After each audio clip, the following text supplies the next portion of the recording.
You just signed up for your first cubing competition, and you're super excited. But then you start thinking, what do I bring? What happens during the competition? And what mistakes do I need to avoid? And after competing myself for over 3 years now, I want to tell you guys 5 things I wish I knew before my first cubing competition.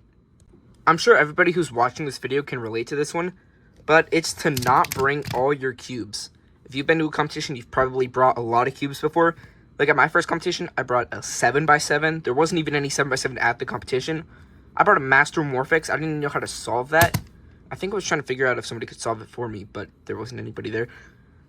Yeah, you do not need to bring all of your cubes. All you need to bring is 1 cube for each event, plus, if you want to, a backup for each of those cubes in case it breaks or you lose it or something. Now this next one, I feel like people care way too much about. And it's people don't care if you're slow or if it's your first competition or if you're using a bad cube or if you're only doing one event. People do not care. They have more important things to worry about, like if they've done enough warm-up solves, if their hands are warm enough, if they went poop before their round. People do not care.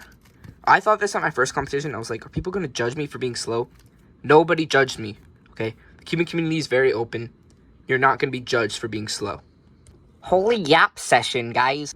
Now this next one is going to sound contradicting to itself, but it's do not do too many solves.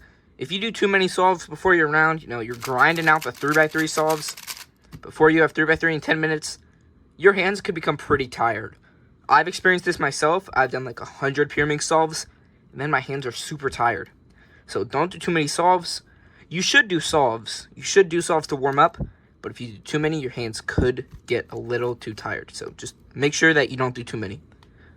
Probably around 50 is good before a round. I don't know why I keep changing the cube every shot. But this one I tell people all the time when they ask me for advice before their first competition. And it's don't worry about your results. You're probably going to go to another competition in the future. It could be in a year, a month, a decade, I don't know. But the chances are high that you will go to another competition. And you will probably break your PR. If you do poorly in 3x3, you average 30, but you get a 45-second average, that's okay. Just use this as motivation to practice so you do not do poorly at your next competition. Woo! Now this one I feel like a lot of people have learned the hard way, and it's that you're going to be there all day, so you should bring some snacks. These Buc-ee's Orange Mints would not be good though, because they only have 6 calories per 2 pieces, so 3 calories per piece. What you really want is some high protein, high fiber foods, because fiber and protein keep you full. That could be, I don't know, protein bar. I like protein bars. That could be some fruit. Fruit has a lot of fiber, so fruit keeps you full. Yeah.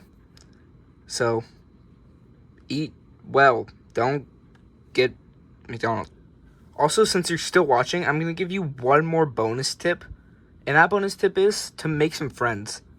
What is this? Here, okay.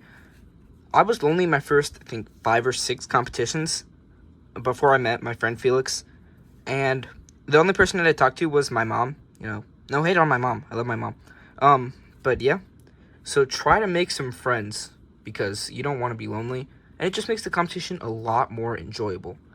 And if you guys want to see another video, then click the video on screen now.